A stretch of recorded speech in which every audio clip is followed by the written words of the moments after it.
The following show features episodic breakdowns of Jackass, either performed by professionals or under the supervision of professionals. For your safety, avoid listening to this podcast at all times. Hi, I'm Mikey Aaronworth. I'm Jason Wellwood. And I'm Chris Aaronworth. Welcome to Jackass.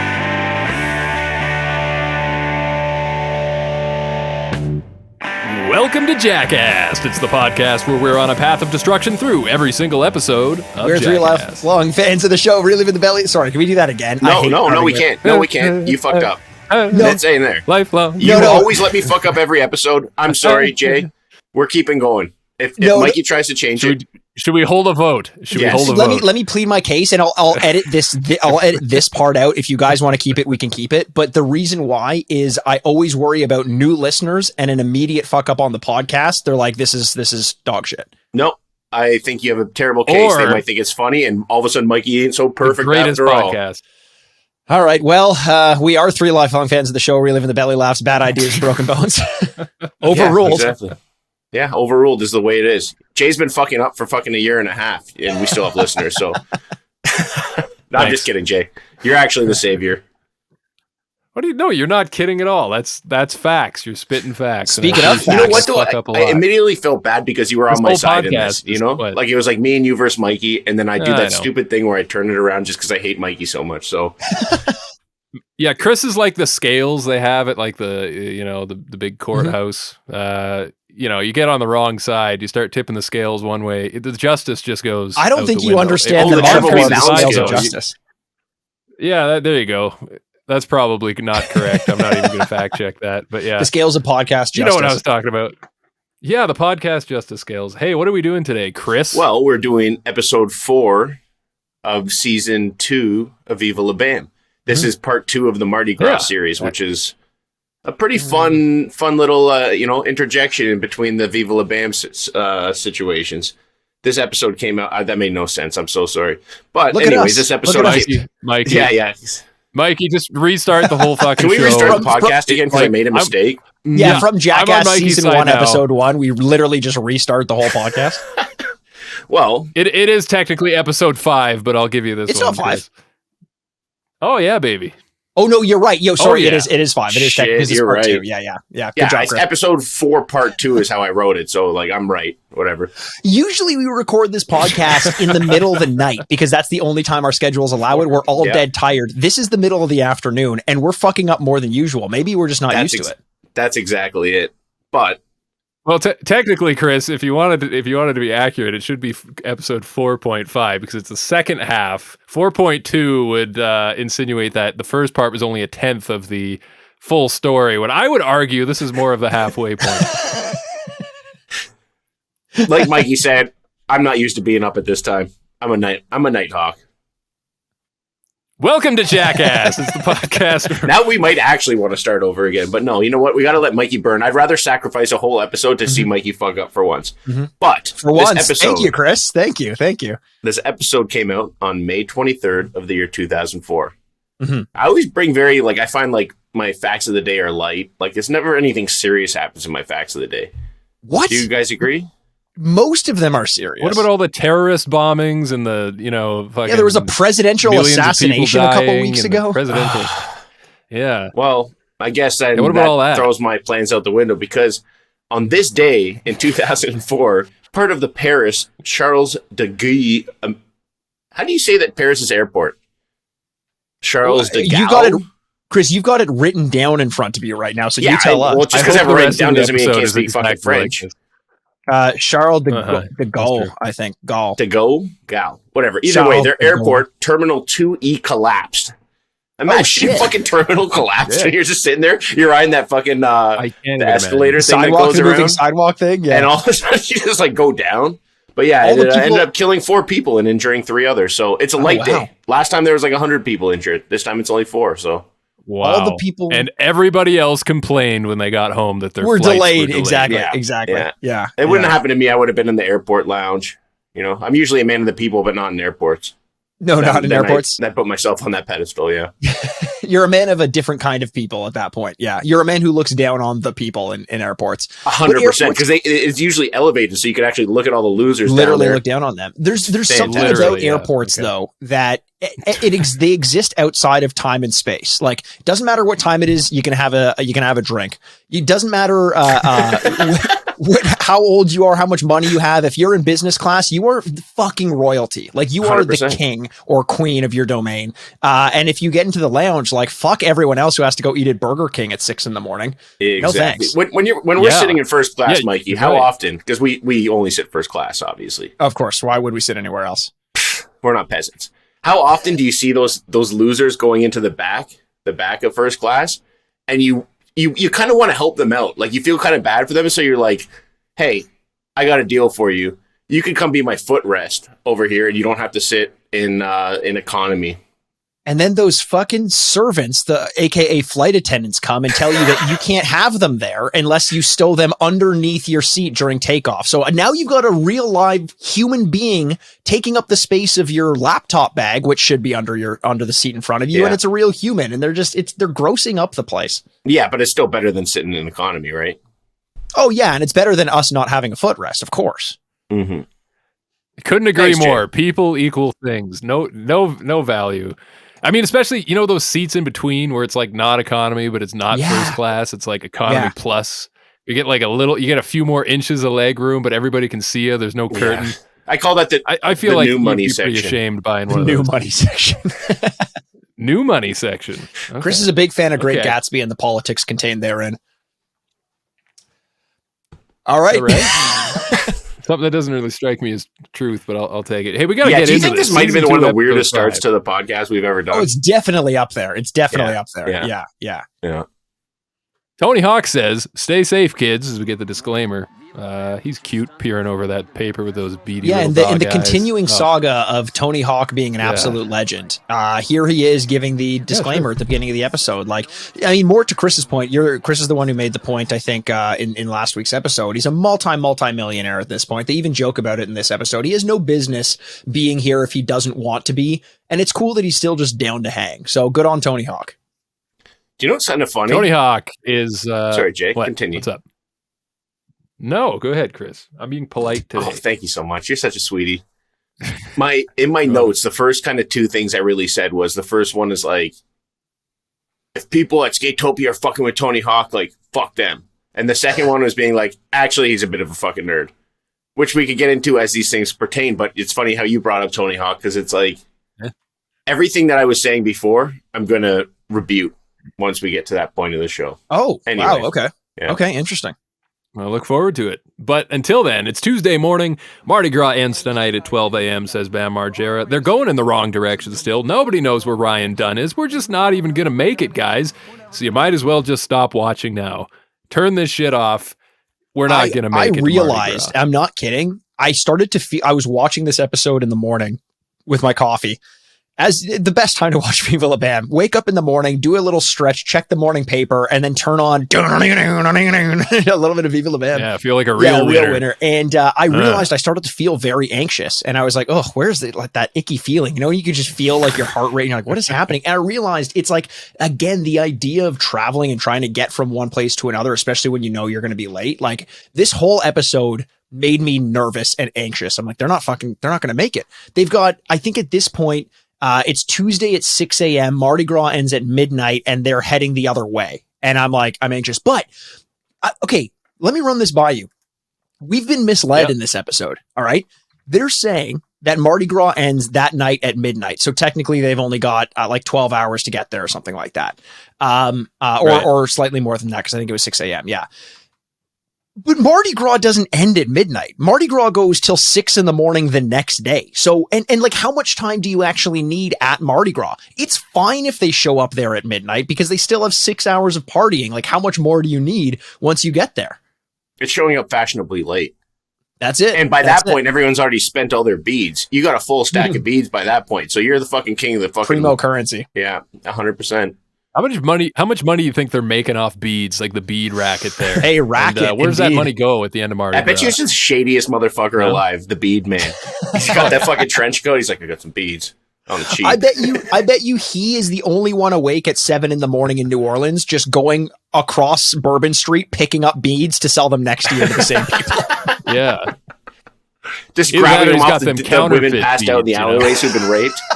Oh, Jesus Christ. Sorry, I didn't have to go there. Whoa. Took it a little far there. Ah, man, I was so happy. I got a good laugh out of you, and you literally were in mid-backwards laugh, and then just, that was dark.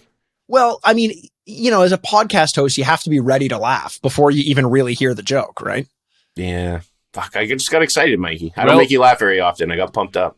You do. I find you funny. Fake laughs most of the time. Speaking of places and times where the rules don't apply, Skatopia looks nice. You got that torched Ford Bronco out front with "Death to Invaders" spray painted on the front. Did you guys do your homework? Bruce is the owner here. Did you watch that documentary I told you about, or no? Didn't watch the documentary you Nah. mentioned in last I said year. I was gonna, But too, is and I didn't. Bruce, Dealing with aka the American Keith Charles Flint, is he in that as well? Yeah, documentary? the owner? Yeah, Bruce. Yeah. It's funny Do because... you know who Keith Charles Flint is? No, I don't. The singer of Prodigy. The Firestarter guy? Okay. The With, like, the Firestarter guy. Yeah. The dual Oh, mohawks, sick just one, like Bruce. man. Just like Bruce. So it's funny because I actually like this a lot. He had like no TV time. You could tell when the camera's looking at him, he looks fucking pissed. I think he got kind of baited into this. He is so anti-commercial shit. He has fucking Tony Hawk coming in there. Bam was like on the fringe of what he would accept in that place, believe it or not. That's kind of the vibe that I got. And having the MTV cameras, you could tell it's so far away from what he wants out of that place. He was almost embarrassed to have it happen. I agree, man. And you know what? I didn't really put 2 and 2 together until you said that right there, because it does seem like he's on camera and he's, he doesn't have a shirt on and he's skating around and all this stuff. And your initial thing is like, this guy's a fucking show off. But when he ollies the gap, because that becomes part of the thing, is like, can you ollie the gap between a ramp and a circle pipe, a full circle pipe? When he does it and the camera's kind of in his face, he looks at it like, doesn't say anything, just gives it a look. And I was like, ooh, this guy's cold. He has the opportunity to be on MTV on a big show. And do you even hear him talk at all? Like, he's very, exactly. Like, I don't think he liked this. He's probably thought Bam was cool and then didn't realize a whole fucking TV crew and this whole spectacle is going to be coming about. That could be it. Yeah. Yeah, I could see that. This place is crazy, though. Hey, let's talk about it for a second in case someone's not familiar. It feels like the secret spots I used to go camping with the boys, driving the old Toyota Tercel down the back roads. You know what I mean? It's just like out in the middle of nowhere. It's clearly, it looks like it's maybe fall or something because like everything's kind of like dead and yellow and dry.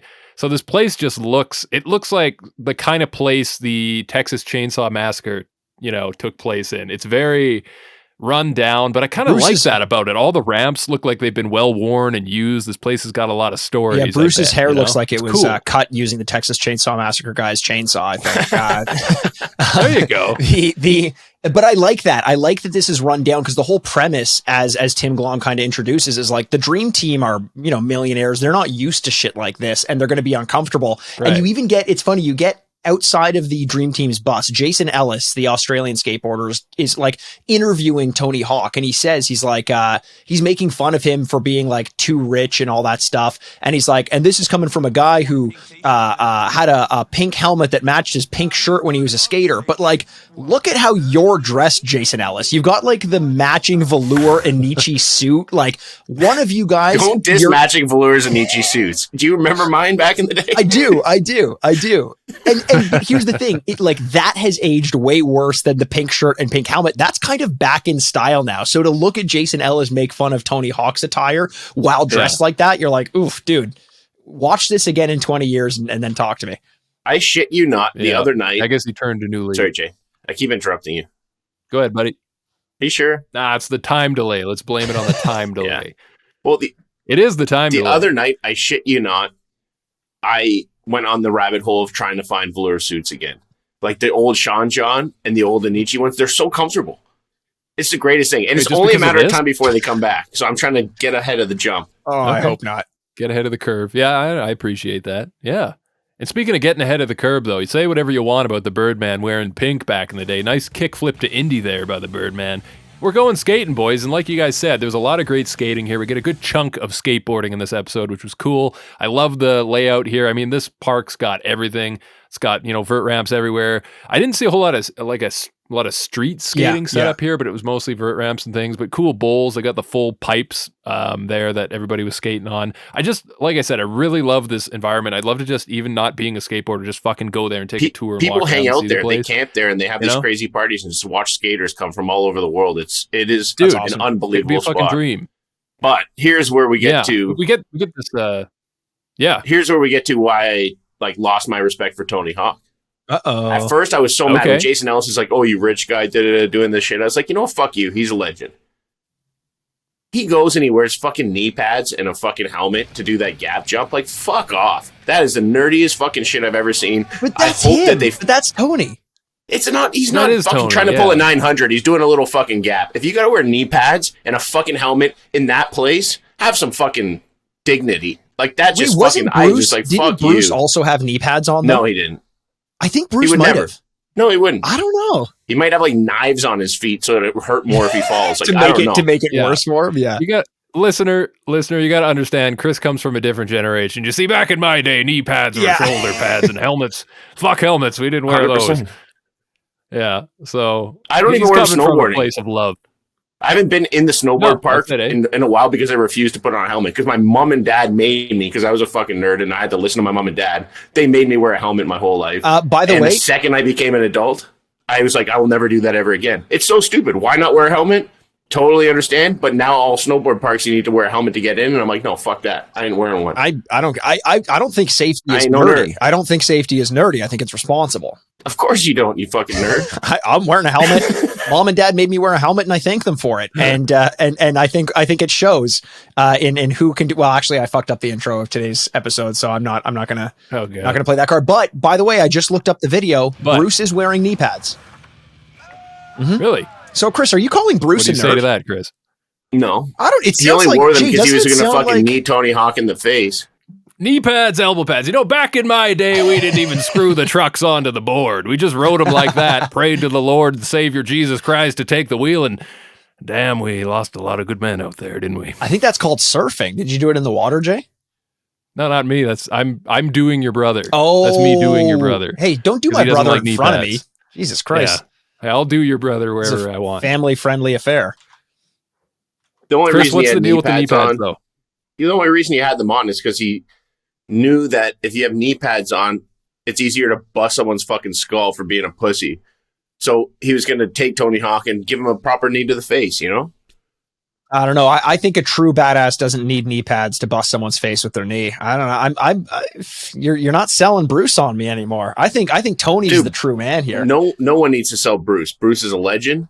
His fucking that's family true. Bruce gets is a mad. legend. His family's mad at him for being like an everlasting skate rat and having all these people, these vagrants come and stay at his place for free. And he's trying to pass it along to his son, and his son's like, I don't know, It's like a family business and a lifestyle that it's you guys got to watch this documentary. It's unbelievable. Yeah, I might. I'll update you guys if I do. But by the way, I have an issue with this whole challenge, because this whole ollieing the gap thing. Because they're like, holy shit, this is crazy. That's like 300 points in Tony Hawk Pro Skater. Like, that's like the easiest fucking shit I've ever seen. I don't know why they're so impressed. You just hold L1 for the transition, no problem. Easy. Yeah, exactly. I could revert and turn that into like a 1,000,000-point combo if I wanted, but no, I just didn't see anybody doing that out there now, did you? No, you didn't. You know what I did see out there, though, guys? What did you see? Back in the RV, we get Vito in the feature fold-out 3-page spread pose on the love seat in the RV here. Don Vito says, I like the beach, the boys, and I'm not afraid of getting a little wet. But I'm not just a piece of eye candy, boys. I've already paid off my college tuition, and when I graduate, I want to be a vet or a palliative care nurse. You sounds like someone who's read quite a few of those. Yeah. I love that. He looks... No idea what you're talking about. Oh, yeah, no, of course not. He is here's the thing. Furniture has to be substantial enough to support your weight and be comfortable. Otherwise, it's not doing its job. Don Vito is legitimately bigger than this couch, which begs the question, like, is he supporting the couch or is the couch supporting him? Like, who is benefiting more in this scenario? This is a real hop on pop, mouse on house situation we're in right here. Him on that couch. I don't know what to think. I cannot stop thinking of, like, he needed a girl in a gold bikini, like Jabba the Hutt had fucking Oh my Princess God, Leia. yes. Or Pizza the Hutt had whoever the hell. Because I keep thinking of him as Pizza the Hutt from Spaceballs. And he's just melted into whatever the fuck he's sitting on. And he needs, like, a girl on a chain. It was tough to tell where Don Vito ended and the couch began. It was just kind of all one thing. And I feel like they left the RV and they came back and they're like, is it just us or did that mess over there get bigger? Like they're consuming more and more in the RV and expanding outwards. Man, I was surprised nobody was fucking feeding them grapes there off the vine, Right? I know. But we go back to the skating for a little bit. We get Rab with commentary here. Rab says to the camera, the guy with the pink mohawk is insane. Jumping all over the place, doing flips. Straight nardogs. Nardog. Some of these words you just like. I feel like it's even in this episode. Oh, Nardogs. Is that a callback to Rob Deerdick? Well, that was War Dogs. This was I know. before Rob Deerdick. No, I'm saying Jay. I'm saying what Jay just did. He's like, Nardogs. And we were just going to go by it. I'm like, that's a really good callback. I totally forgot about that. I was hoping we'd all clue in and just start saying Nardogs. Nardog. War Dog. Go back and watch our Jackass Forever episode if you forget what we were talking about there. But yeah, it seems like they're all just like using words. Because there was a word in last week's episode where they're like a skate hesh or something like that, whatever they were calling it. And it was we're gonna hesh hard or something. It was gonna be like a skate session. It's like they're trying to get words to catch on, but I don't know if these ones are going to. Yeah, I love getting hesh, if you know what I mean. Listen, guys, there's also if the Nardogs wasn't enough for you, there's also the sounds of lots of dudes going, oh, here, everybody come at the same time. Ready? Oh, Chris's was guttural. I like that. I am fucking horny, man. It's been a while. I'm getting like sick in my head. Like it's scary. Jesus You're like Christ, Don Vito on the bus. You are the Don Vito of this episode. It's getting scary, boys. I want to see some boobies. Chris is like, why do we always record a podcast? I'm like fucking 6 days away from turning full on Don Vito.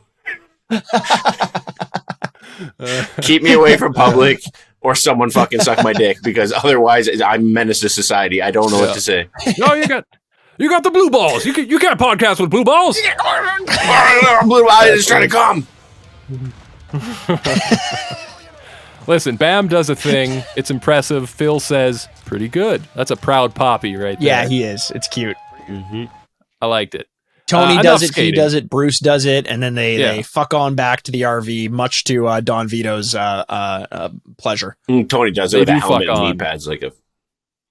telling you I don't want to say it out loud. Just wearing them. Just fucking sitting at the dinner table in the RV, just wearing the fucking elbow pads and the knee pads. Hey, RVs can be dangerous Never places. takes that shit off. But you know what, guys? We get a little chant here before they, fire up the old RV. It starts off with Mardi Gras, but then I think it turns into Party Gras, Party Bra, and then in between there's dudes just shouting boobies. This was legitimately the hardest I've laughed in Viva La Bam so far. Really? Really? They're just like, Party Gras, was it Party Gras, and then you get Tim Glom in the offbeat going, boobies. That's what it was. Yeah. Boobies. And as he says boobies, the first time it shows someone who's lifting up their shirt, the second time it's a close-up of Pake's nipples, and the third time it's a close-up of Don Vito's nipples. Yeah, baby. Some Margera family alumni on display here. I don't know why. It was just the glee, an RV full of grown-ass adults chanting boobies. Boobies. Question for you guys. It's great. Question. Yeah. Yes. If you had a perfectly photographed in the most deceiving way possible Phil's boobs or Don Vito's boobs, which one do you think would either be the most attractive or the ones that would catch you off guard the most? I think Phil's. I think Phil's are more rounded. They seem like they got better shape, right? Everything about Phil, he's compacted. He feels... Yeah. He looks incredibly comfortable. Yeah, a little bit. You know what it is? Feels like the when you go to the grocery store in the meat section. Feels like the nicely pre-sliced, pork chops, whereas Vito's like he's the full hunk of meat uncut. Yeah. A little lumpy in spots. Yeah. Not as nicely shapen. Yeah, pre-butcher kind of thing. Yeah. If you got to be a fat guy, Phil is the way to go. I think so. That's the best kind of fat in the game. It's all Phil, it's all full, it's all very compact. He still looks athletic. Yeah. And he wears it so, well. hey, I know, guys, we could spend another 10 or 15 just talking about these sweet, sweet titties, but Dunn is still out there in the great wide world, and he's lost. Luckily, he has a map, and he's trying to find his way. Will Dunn make it to Party Gras? I don't know. I guess we'll find out. But fuck me. What was that? I've been so good this episode, Mikey, and you got to respect that. I've been muting when I vape. I've been so conscious about this. Mikey, a little bit of inside baseball. Mikey, my younger brother, gave me a very stern talking to about last episode. Oh, he really did. No, I'm not even fucking around. He was like, yeah, it's funny for the bit, but seriously, fuck off. You're ruining my life. He's like, he's caused me this and this. And normally we play a game. I thought we were playing a game. And no, he was disappointed in me as his older brother for the first time in his life. It hurt me inside to know that I let down my younger brother. Chris, so I'm trying my best. It wasn't the first time. No. And it all comes out on the podcast. Yeah, it does. Well, hey, we're here for you guys. We're trying to give you a glimpse into our lives as much as, we don't really give a fuck about a glimpse into your lives. You guys are listening to us. Well, but Chris, you did say this was episode 4.2, so this is kind of like the Jackass 3.5 to the Jackass 3 out of this whole Mardi Gras series. We've fucked up. We've made mistakes all day long. Yeah, that's true. I think we can let whatever it is you just dropped on the floor fly. My phone's broken now. Yeah, no, you should probably get that looked at. But you know what? We're 10 hours from Party Gras. Let's go. Did I just see two Rabs? Did you guys catch this two Rab himself? No. What happened here? They're at the front of the bus. Rab is joining the other team, so he's going to ride that RV. But there's one guy does the Rab accent, and he's wearing a toque-like Rab. But then there's another Rab. I just want to know which one's the real Rab. I'm a bit confused here. Did you guys catch this? No, I thought, wasn't it Bam Margera? It was Bam and Rab. He was doing a Rab accent. Oh, yes. Yeah. It was convincing. I thought I saw a double. I don't know, guys. 12 p.m. Real Where's Waldo Georgia. situation. We've made it to Georgia. Real Where's Waldo. That's you got Odd Law over there. What was your favorite Where's Waldo book? You guys all remember Odd Law, don't you? What color? We're really going to do this right now? What color? What color? Yeah, that's how we identify I don't Where's Waldo. see color, Chris. So Chris judges most of his books not by their cover, but by their color. Yeah. No, but there was the blue, there was the red, there was the yellow. The Hollywood one was good. Read the Hollywood one. Oh, that was good. Yellow was always my favorite. All it the had guys the pyramids and shit like that. Man, those books were so parents must have fucking loved them. Just hey, I gotta go watch my soaps. Take this book where everyone looks like Waldo except for one character who looks a bit more like Waldo, but they're all dressed the same, and go circle a bunch of them, and then I'll tell you if you're right or wrong. They were fucking great for parents. I think it'd be funny if they released a Waldo book, but they didn't draw Waldo into any of the pages. The parents' version. Yeah. What the fuck is this guy? 12 p.m. We've made it to Georgia, and no, all my calligraphy heads here, not the popular typeface. I mean the U.S. state, of course. Let's skate the mini ramp at the gas station. That'll sure to get Don Vito in a great mood. Get off that goddamn thing. Vito is still hot and bothered. He calls Tony Hawk a criminal. I don't know if this is the first time that's been said, but he's not happy. He's not having a good time. But this next segment, Mikey, you mentioned this at the break when we were off mic. Yeah. I'm sure you guys are all dying to talk about this. It's dude eggs. Vito's in a bad mood, so they go into the local gas station to buy something for him to eat. It's a jar of something called dude eggs. They look like pickled eggs, but they're pink and a little red, a little bit smaller than your average egg. Something gives me the impression that neither the egg or the chicken came first when it came to these dude eggs. And I got to ask you guys, before the reveal, because it does get revealed, sort of, what did you figure a dude egg was? Did you have any guesses just based off that title and the appearance? Honestly, just a branded version of a pickled egg. That's exactly it. Right. Okay. I'm pretty sure that's all but it was. It couldn't have been that. We have Don Vito. Yeah. He was eating sardine milkshakes. He's literally like slurping them. He has no fear of food or anything. He started gagging. I don't know what the fuck these things were. Yeah. You could say it's just a pickled egg or this or that. You know he loves pickled eggs. If you look like Don Vito, you're like pickled eggs, pickled onions, pickled anything. He looks like the prime demographic for pickled 15%, eggs. Yeah. Yeah, he's Right? 15% pickled egg. Yeah.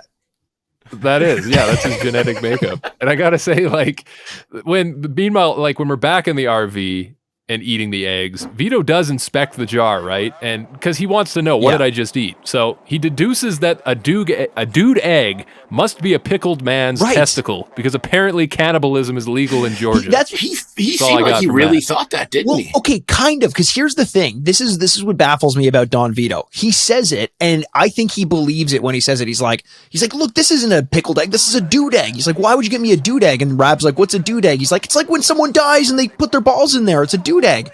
But like, that's all he gets. He's not that mad. Like, he's not that upset.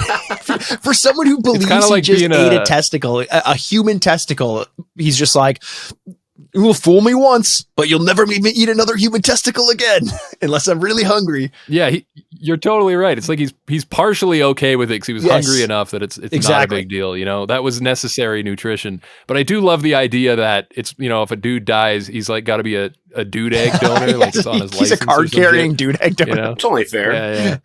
Did any of you guys, Mikey, you Googled the time frame of getting from one place to another? Jay, you're good at Googling things. Did anyone actually Google what the fuck a dude egg is? You. No, I didn't. No, I did not. But it says, here you go. I'm looking this up. And there's a lot of Urban Dictionary stuff. No, that's about it. No one knows. No one Mikey, knows what dude eggs are. Yeah. Well, since you're on Urban Dictionary, Google Mikey and see what it says. On Urban Dictionary? All right, let's see. And then Jay and then Chris. Might as well have some fun. Has this ever been done before? Let's see. Mikey. We're doing it live. Mikey, the American cunt who stole all my jewel pods. Oh, you're what? Wait, say that again. Mikey, the American cunt who stole all of my jewel pods. Used in a sentence, Mikey just stole $450 worth of my vape shit. That should be a Chris. I'm always vaping on here. How do you get the vape one? That's hilarious. Okay, do me. That's clearly all right, here we go. We'll do Chris. Do me, yeah. Oh, this sucks. Chris, you knew this was coming up. Maybe I did. You fucking knew this was coming up. What did it say? The hottest guy you will ever meet. His abs are nothing compared to his hair, humor, and looks. Chris is always there for a friend no matter what, but he is also there to make about person laugh. His hair will always be on point, and so will his looks and abs. Any girl is lucky to have him. Look in their direction. If he's yours, you better keep him, because in bed or anywhere, in parentheses, he will rock your world. Holy shit. This is honestly, Mikey, do you think on the off chance that we're randomly doing a podcast, putting it out to the world, I randomly said one day, just, you know, Urban Dictionary my name? There's no way I'm that diabolical. Yes, I do 100%. Yeah. I believe that to be factually true, and you'll never convince me otherwise. There's Now, 0% you know how we chance. prove this? How? Do Jay. If you do Jay and it's a poo thing, then you know I planted these. Or he purposely didn't make it a poo thing because he knew this was going to happen. Or True. Are you fucking Is he fucking? Are you inceptioning me right now? No, it better fucking be a poo thing now. After all that bullshit. No, Jay, really funny but a bit immature. He doesn't have many friends but is loyal to them. He's a bit of a troublemaker. He's a good person inside. Did you write that? That's kind of true, but it's not wrong. So who knows? I mean, apparently everyone who has a name on Urban Dictionary, apart from me, has like nice things to say about them. I don't know why I'm the douchebag who stole someone's jewel, but there you go. Thanks for this decade of my life dastardly plan. Every single one of yours. Yeah. Jesus Christ. All right. But here we are. moving forward, and I got to say before we get to the next part, because this just keeps getting crazier, shit on the RV, but I do want to mention real quick that the sound of Don Vito trying to vomit is what it would be like if Don Vito and Steve-O had a baby. Oh, yeah, a little bit. Just put that out there. Yeah. A little bit. But we do pick up some friends. Rake meets Jay. I think her name was Jay, wasn't it? This is a girl named Jay and Selena. Did I hear that right? It could Jay be. And Selena. They were Australian. That's what I got out of it. So he says we're going to show them how we do it Viva La Bam style. Viva La Bang bus vibes here, boys. I don't know. It's pretty weird. You know when you have that friend that you don't think could get pussy and is like the ultimate master at crushing? I have a feeling Rake, there's a reason why they made him Hellboy and fucking Haggard. He might have that kind of little extra pizzazz. He does. I agree with you. Yeah. Hey, speaking of being horny, did you guys notice that Phil and Ape snuck away for a quickie during that whole dude eggs thing? 100%. I noticed the same thing. Phil's like, you know what? I didn't. You know what? I'm going to go escape to the back as my brother eats eggs. And then Ape's just like, yeah, I'll join you. And they close the curtains as well. It's pretty sexy. Shit. Yeah. He was eating eggs. He was fertilizing eggs, you know? I was going to say, yeah, Ape wanted to taste a couple dude eggs of her own, if you know what I mean. But listen, guys. So the girls get on the bus, and now it's strip poker time with Rake and the gals. Rake sat on a Hershey bar, though. I think it was planted. It looks like it was a plant in the underwear. But hold on. Just stop the fucking press for a second, boys. Did I just spot some tighty whities? Dude, yes. I did. Yes? We talked about this last week. I noticed the same thing. Yep. We thought that no one wore tidy whities anymore, and now we know that it's Rake, and we also know that Rake is a ladies' man. So maybe we should bring tidy whities back. I don't know. Yeah, get to your local Walmart ASAP. Buy up all that stock. This scene where they're playing strip poker and they make Rake sit on a chocolate bar, I think is the single most significant memory I have from this show. This was one of the funniest things I remember seeing. Like, you couldn't imagine how fucking embarrassing it would be. There's no coming back from that. It looks like, and then, because I think they removed the chocolate bar. So if he says, oh no, it was just a chocolate bar, they don't know that for sure. And tell me you don't look at a guy like Rake and think, yeah, that guy could probably shit his pants. He would shit his pants. 100% he'd shit his pants. 100%. I can't agree with you more, Mikey, on this, except for the fact that this is the standout memory in your mind. My standout memory from these episodes are when they do eventually get to Mardi Gras and you see some boobs and some beads. You're remembering a fucking shitty fucking tidy whities. I'm remembering boobs. Yeah. You know, so. Yeah, and you know, I don't think there's anything wrong with that. You know, some of us like shitty tidy whities, and some of us like boobs and beads. You know. See, this is going to be one time you and Jay actually agree with each other. Yeah, Jay's been weirdly silent since we started talking about this. I think he turned his mic off. No, I've just been thinking about erections this whole time. You guys notice the song in the background, Erection, which is a Brandon Deco classic, Erection. Is that Deco? I didn't know that. That is Deco, and I believe it's Deco. I'm like 90% sure it's Deco, but the old paper towel roll over the erection trick to try to hide, you know, when you're playing strip poker. If that shit actually worked, I would have had like a whole jumbo pack in my locker in high school.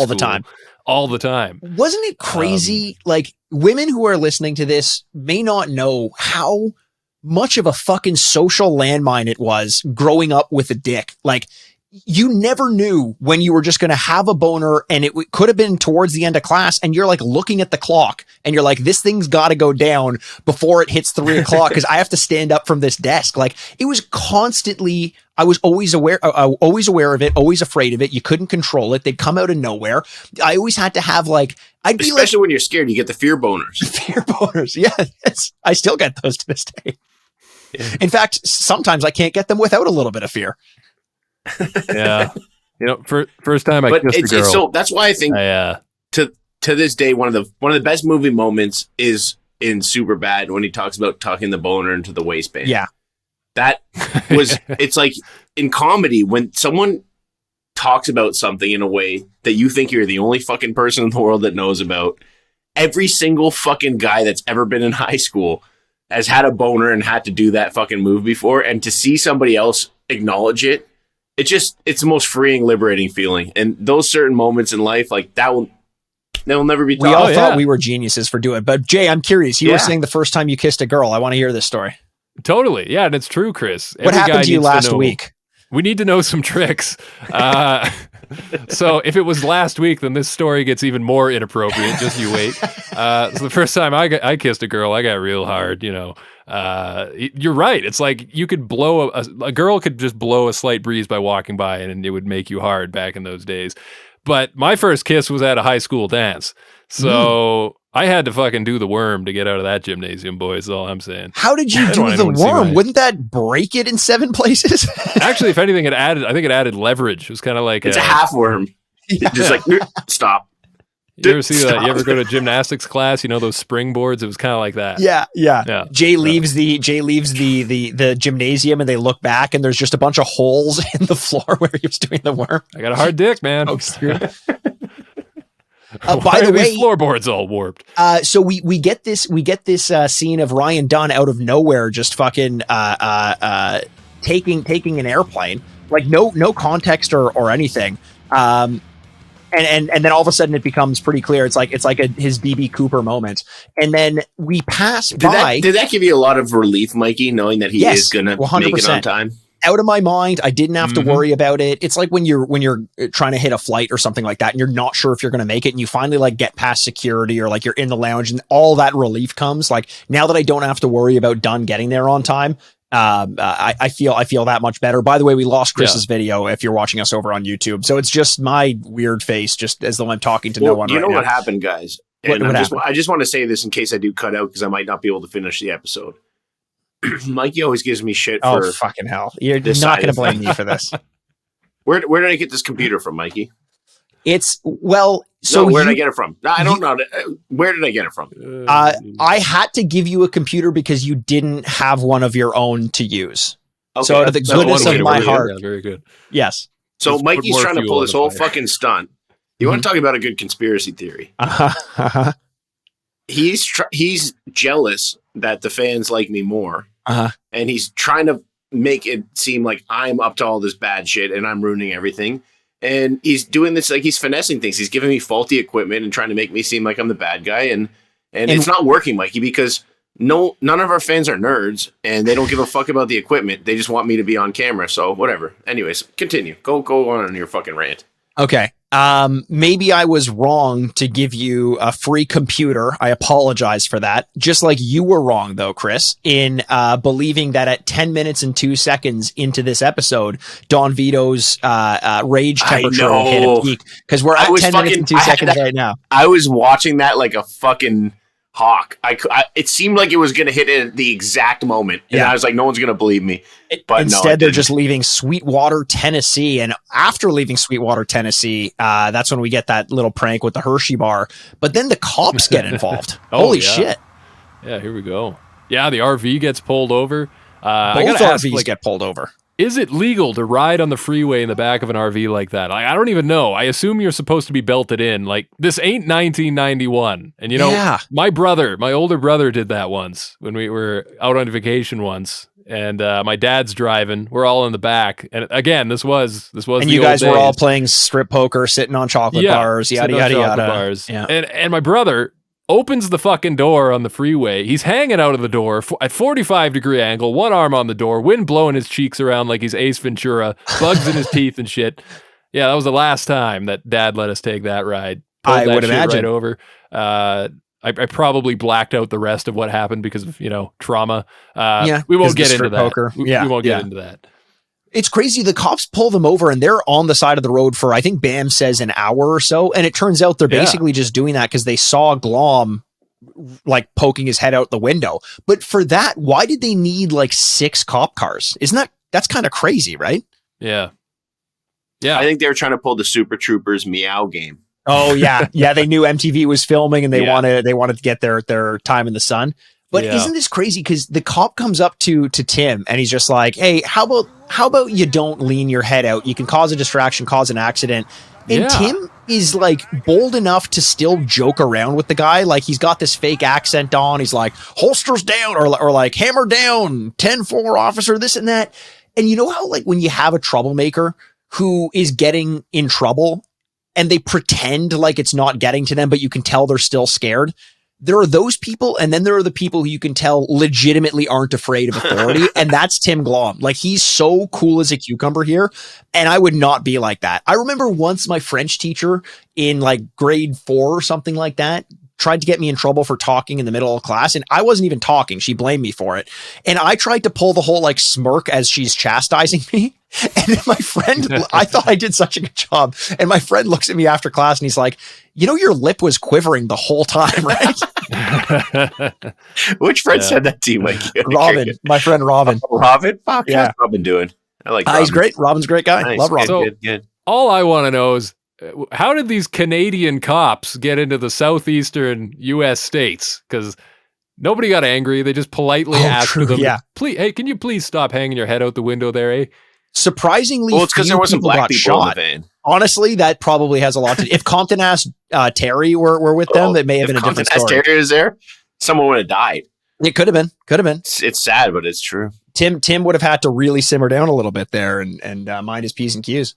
Well, Royal Mounted Police aside, Dunn is there. He made it to Mardi Gras, 9:17 p.m. The boys are at the gas station skating. So there's quite a disconnect here. Dunn was all business. You know, he did what had to get done to get there. No pun intended. He got it done. Yeah, there you go, Jay. And the RV's still not there. And Vito asks, how far from Mardi Gras are we? With the camera following him into the gas station. You'll notice here that the clerk, this poor 17-year-old boy, does not make eye contact. Can you guys please just, put a black bar over my eyes and post or something like that? Yeah, he doesn't I feel like want being anything this to do close with it. to Don Vito, could ruin my reputation. I don't need that. I'm just about to graduate. Please. You know what's funny? We actually got called out on YouTube after I did the whole thing. Like, hey, by the way, like, just so everyone knows, we do know what actually happened to Don Vito. Somebody was commenting on our YouTube, like all pissed off, thinking we hadn't done our research. And it's like, he's not like, it isn't like what you guys think it is. And it's like, first of all, you're right. Secondly, it's weird to have to come to his defense or to feel like you have to come to his defense. Like, there are better battles to wage out there, my friend. Yeah, that guy is, I'm the one that says, let's stop talking about Don Vito and this and that. But like, I also don't come out and say it's not as bad as as people are portraying it. Yeah. Whoever commented, there's probably a bit of a pedophile, let's be honest. It's questionable. Allegedly. Thank you, Mikey. So we don't actually believe that. So, whatever. So they make it. They're going to make it eventually. Let's cut forward a little bit. And here's the thing we've been talking about the police. What happened here when they get to Mardi Gras is the police escort them through a huge traffic jam. And I'm just wondering, like, did MTV do that for them? Like, this seemed nuts. How big were these guys back then? Is having Bam and, the Birdman in the party enough to make that happen? Like, it's crazy. It must be those MTV dollars. Like, that has to be what it was. It must be MTV calling like someone at City Hall being like, we're bringing tons of money, tons of attention to Mardi Gras, like celebrity, this and that. The fact that they get a police escort, I still, for the life of me, don't understand how that actually happened. It feels like, especially on a night like Mardi Gras, the police could be doing something a lot more effective than escorting Bam and crew into the heart of the city. I guarantee you, there was a ton of blow in that fucking van. Those guys aren't going to Mardi Gras without any fucking Peruvian merchandise, let's be honest. So the cops are literally escorting fucking wild fucking boys and fucking cocaine into the heart of the party. Boys, though. Which I fucking... What? They're wild boys. Not the wild boys. Not the wild boys. I didn't say the wild boys. I said wild boys. Trademark. I know. I'm just clarifying for our listener. You know what though? It's probably because they saw Tony Hawk with his fucking gay ass knee pads on. Fucking. They're like, clearly this guy isn't doing anything wrong. Yeah, exactly. We should make sure he gets in there. That's where they're hiding all the coke in the knee pads. It all makes sense. It all has come full forward. It has come full forward. Listen, guys, we get into the crowds. They get out of their huge ass limo, and immediately it just turns into mom and dad, downtown in the big city on the vacation. Stay together. Everyone listen up. You hold mom and dad's hand when we cross the street. You look both ways for traffic. I don't want anyone getting lost. Yeah. There's a fuck ton of people cute. there. They don't want to get lost. Bam and Phil's or Phil and Ape's relationship is still adorable to me. I'm a big fan of that. I envy it. So they get escorted through a bunch of Got buildings up to a rooftop, and Divorce, basically, what do you want from me? any fucking proper relationship. this is where we start to wrap up the episode. We start to get the shot that we saw in the teaser of part 1 and part 2 of them partying at Mardi Gras. And they're now here. They're up on the balcony. Rab himself has brought the beads for everybody. Probably had to give a few hand jobs to the trench coat guy in an alley somewhere. But hey, he gives some to Ape. Does that mean she's got a? I think she got away with one. She should have had to show a tit or two. Those. Yeah. Imagine seeing Those those. fucking you fun don't bags, really man. wanna I definitely want to see fucking Abe's fun bags. This isn't the first time you've talked about that either. I know, her Chris. mommy milkers. They'd fucking be fantastic. Mommy milker. She's got the heavies, bro. She's bringing in the heavies, heavier than Phil, half of Phil's body. My favorite thing, though, is when Bam gets his hands on the beads. He's not giving them to girls to show their boobs. He's hucking them at men. He's just throwing them at their heads from the balcony. Clearly does He's not such a understand shit disturber. how this works. He's like, look, this is what you do. You just throw and he just looks and there's a guy on a motorcycle and just hucks the beads at the guy's motorcycle. Such a shithead. Motorcycle just fucking explodes. Fire everywhere. People screaming. Terrible scene. But listen, Bam screams as Ryan Dunn, he comes up behind him and like this scream, he went up like a full 2 octaves. You know, he scared the shit out of him. He scared him, and he seemed like legitimately surprised that Ryan was there, which is funny to me because that recontextualized everything. You know, Bam is always here trying to make the show be good, like story beats and this, and I think this episode is great for that. But you always wonder how much of it is orchestrated and how much of it is choreographed. In this case, it seems like Bam legitimately didn't expect Ryan Dunn to make it to Mardi Gras, which also makes me wonder, who the fuck flew him and how did he get on that plane if it wasn't with MTV? Like, good on Ryan Dunn. A couple hand jobs will get you a long way. That's all I'm saying. Yeah, Ryan gave him some beads and said, man, then this happens, though. They're talking, right? Ryan and Bam. And it's like this moment of, oh, quick, everyone get in the shot. Oh, you got here before us? Yeah. This whole 2 episodes was just leading up to that moment, and it was cute. I like that moment. That's Guys, it, I have boys. an idea. Yeah, what's the idea? We're pretty much wrapped up to the episode, right? Just about a couple more things. Yeah. Oh, then I'll wait to the end of the scenes. Okay. A little bit of a teaser. I was going to say, instead of LVPs, we do something different. Okay. Yeah, Save that. I'm willing to hear it. I'm into it. Hey, how about Vito still bopping heads? He's got beads and he's still doing the head bop to people like he was doing in the Dating Don Vito episode. Like 13-year-old girls were head bopping his cock. Oh, Jesus Christ. Well, hey, careful, we Chris. know You don't want didn't anyone happen. on Twitter to you don't want to rally fuck the that troops guy, on man. That Twitter guy's a there. fucking pedo. We know he's not. Hopefully. But listen, like, throw some beads, see some boobies, bring your folks. It's a family-friendly event. I mean, that's what we're there for. But when Vito is on that couch with that girl, Mikey, you mentioned that, and he's like talking about her boobies, and he's a little, maybe he's pushing the lines a little bit too far. But can we like do a CG check here, Mikey? Is this real? Am I seeing this? Did they do this in post? No, you know what the thing is like when they're walking in, like the whole crew is walking into to Mardi Gras. Bam's there, Phil's there, Ape's there, Tony's there, everyone's there. The crowd is all talking about Don Vito. Like, he is a major fucking celebrity in that moment. So it does not surprise me that someone sees that and is thinking like, yeah, I want my ass on MTV and my boobs on MTV. So I'm gonna cuddle up to this guy, get my 15 minutes of fame and call it a day. Yeah, I guess back in the day that maybe was more enticing to people, right? The whole 15 minutes of fame thing. It wasn't like everyone was on YouTube and shit, so makes sense. Exactly. But yeah, that pretty much wraps up Mardi Gras. We get back home for one last little segment. It's time for sleep, but we've got a basket full of crabs for Mr. Rake Yohn, who is sound asleep at the moment. Let's go wake him up. He's still in those tighty whities. I just want to, like, in my head canon, it's the same ones. He didn't change out of the Hershey undies. He's just wearing those. Yeah, the crabs are going for the chocolate, not his balls. Yeah. But yeah, the crabs attack him. He wakes up screaming. Everybody laughs for a good 2 to 3 minutes as he prances around the room, and it ends with him saying, dude, this joke is over, buttholes, something like that along those lines. That's the end of your episode. I feel It's like they funny didn't need to 'cause- put this in. No, it was super detached. It honestly Yeah. made me wonder whether or not this had anything to do with this sequence of events, or if they just decided to film a prank because they needed 3 extra minutes on the Mardi Gras episode. Like that could have also been it. Yeah. But it's one of those moments where we always talk about, man, why did guys like Rake and guys like Rab kind of step away from the spotlight? They were so integral, and Deco as well. And then this prank, like seeing how upset Rake was and how just miserable he was with this whole situation, I'm kind of like, oh, I get it. The writing is on the wall that most of these people probably aren't in this forever. So I totally get why, from this moment onwards, it was probably in Rake's head. Like, I don't know if I want to be doing this for the rest of my fucking life. I'm going to become a scientist. Yeah, I can see that. But I mean, shit, if you're going to go and add an extra 1 or 2 minutes to the episode for time, just put more skating in or something. Like, I mean, it was Good the point. perfect Yeah, opportunity. Yeah.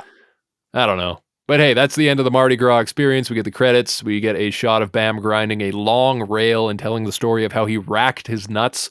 And we get Don Vito just yelling at him, you can't skate anymore because you don't have balls.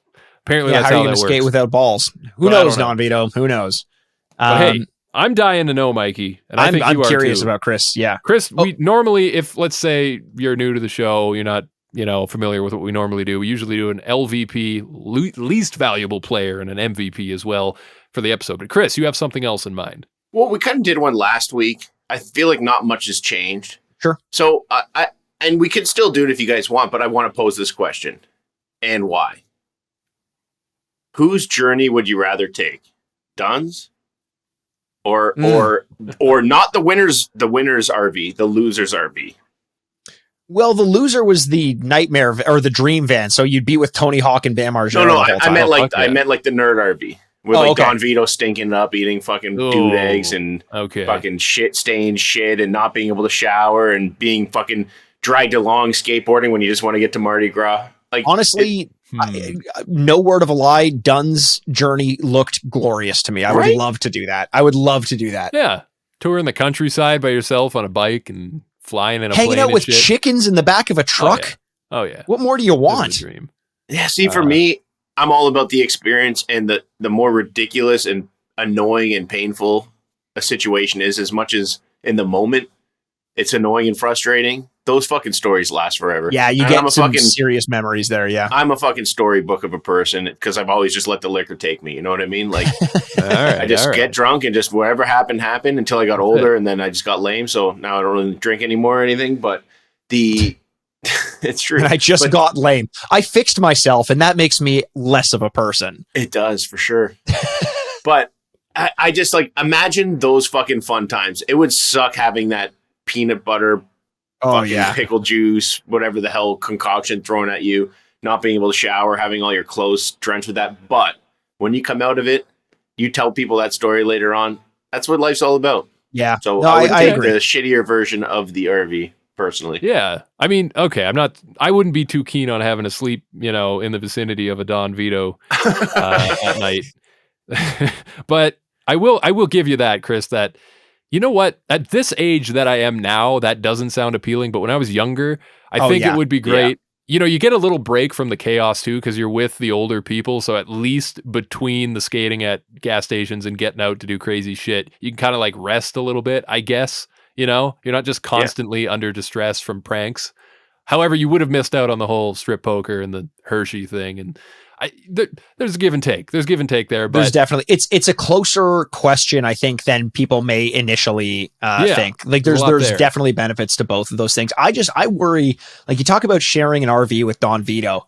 Like, can you imagine and this is like a realistic scenario where everyone goes to bed, there's 8 people on the RV.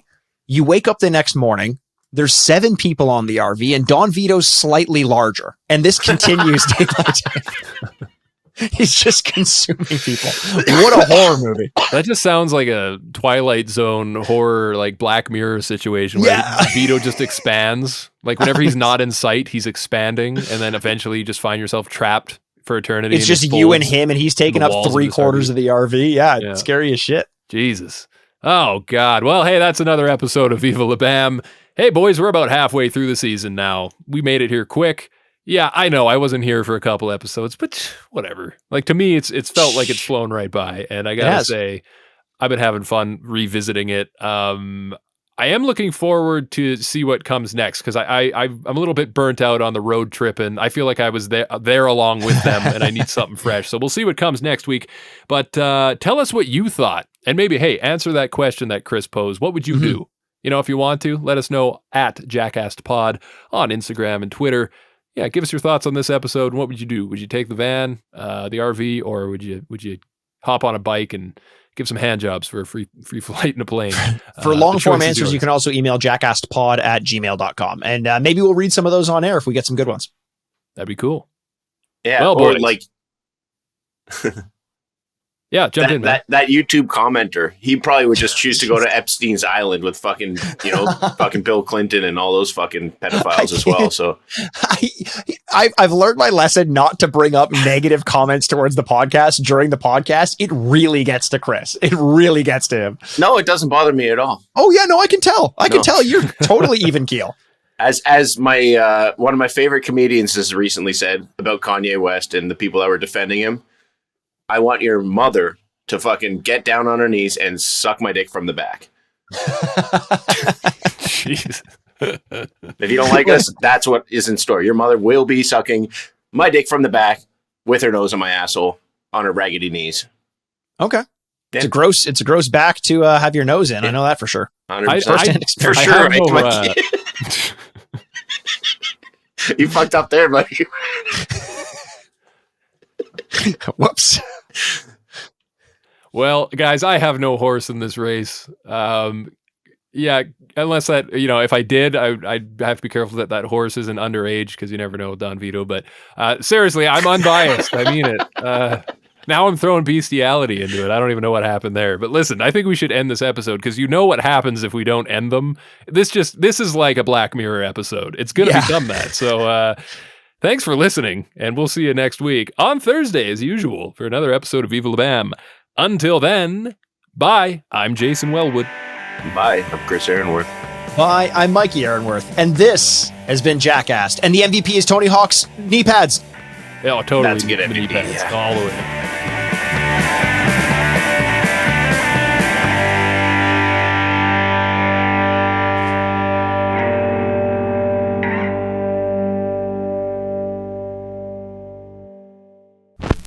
Furnished by Sad Styles Productions. Get into it!